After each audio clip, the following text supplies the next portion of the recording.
Bonjour à tous et bienvenue sur boursicoté.com pour cette nouvelle analyse technique Forex, matières premières et crypto-monnaie avec une paire de devises euro-dollar qui a échoué au franchissement à la hausse ici de cette zone des 1.0670 suite aux dernières déclarations de Jérôme Powell concernant donc l'évolution de la politique monétaire américaine. Nous avons subi une forte hausse du dollar qui continue encore actuellement, et donc alors que l'on était ici en train de franchir la zone des 1.0670, la hausse du dollar a provoqué ici une baisse de cette paire de devises. Donc on a cassé la zone intermédiaire ici des 1.0580, et donc clairement il va falloir surveiller que cette zone ici des 1.0520 ne cède pas, puisqu'en cas de rupture on reviendrait sur la zone majeure ici des 1.05 qui en cas de cassure nous enverrait des signaux de retournement de la tendance moyen terme qui pourrait redevenir négative. Sur la paire de devises livre sterling contre dollar américain, là aussi on a subi une hausse du dollar, et s'il y a une zone ici dont je vous parle depuis maintenant quelques temps, c'est la zone des 1.1850. Sur cette paire de devises, elle constitue ici un point de retournement, puisque nous aurions, suite à cette forte hausse ici et cette première phase de consolidation, une cassure qui ferait que, alors on n'est plus vraiment sur une configuration en double top, mais sur des figures qui sont un peu moins fortes, même dont l'amplitude est similaire. Donc on pourrait venir chercher ici une amplitude d'environ 550 pips. 550 pips ici sur 1.1850, on aura un objectif proche des nous donnerait un objectif proche des 1.13.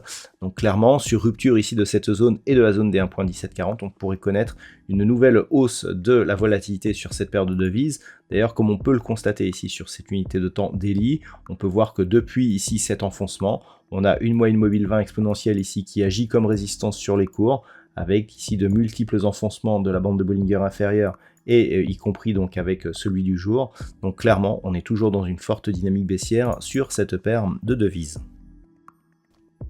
Sur une analyse récente, je vous indiquais qu'une rupture haussière ici des 1850 $ l'once pouvait nous redonner un changement de tendance, et donc invalider l'objectif d'un retracement total suite à la rupture ici du retracement à 61,8%, objectif qui se situe donc sur la zone proche des 1780 $ l'once. Alors hier on était en train justement de travailler cette zone, mais on n'est pas parvenu à rester au-dessus. Même avant la prise de parole de Jérôme Powell, on était repassé ici sous cette zone, et puis suite à la prise de parole, on revient à très grande vitesse ici sur la zone des 1807 $ l'once. Donc clairement on est pour l'instant sur un signal de poursuite, à savoir ici une phase de baisse qui temporise donc entre 1850 et 1807, mais qui pourrait en cas de rupture ici remettre sur les rails cet objectif donc de retracement total, avec un retour ici sur cette zone proche des 1780 $ l'once. Donc c'est vraiment le niveau qu'il va falloir surveiller, puisque en cas de rupture des 1807, clairement cette configuration serait en cours de validation. Le niveau d'invalidation justement de cette approche assez baissière serait un retour ici et une cassure à la hausse au minimum de cette zone des 1850 plus cette zone de point haut ici à 1856 $ l'once. Au niveau du WTI, on était sur une partie plutôt supérieure ici à cette zone de range. On avait commencé à dépasser la zone des 80 $ le baril. Suite aux dernières annonces donc de Jérôme Powell, toujours les mêmes, on revient ici sur les 78. Donc globalement, ça ne change rien. On est depuis quelques semaines dans une zone d'évolution en range sur cet actif, et ce n'est pas la séance du jour qui va changer quelque chose. Donc je rappelle, un range serré entre 75 et 80, range global entre 73 et 82. Et donc comme nous sommes toujours entre les deux, il y a neutralisation au sein d'une dynamique qui d'un point de vue moyen terme reste orientée à la baisse.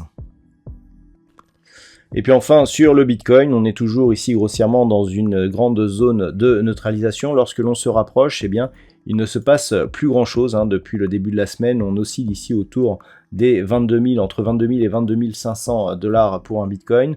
Donc On était ici sur une belle dynamique haussière, on a validé donc l'objectif de retour sur la zone des 25 200 $ pour un Bitcoin, mais depuis, eh bien, on a consolidé et ici on se stabilise autour de cette zone.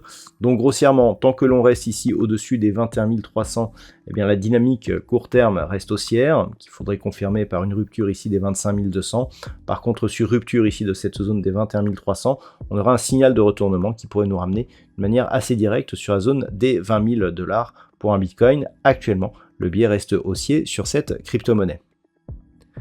Voilà donc ce que l'on peut dire sur l'analyse technique de ces principaux actifs de marché. Je vous souhaite de passer une très bonne soirée. On se retrouve dès demain pour d'autres analyses techniques, toujours sur le site boursicoté.com.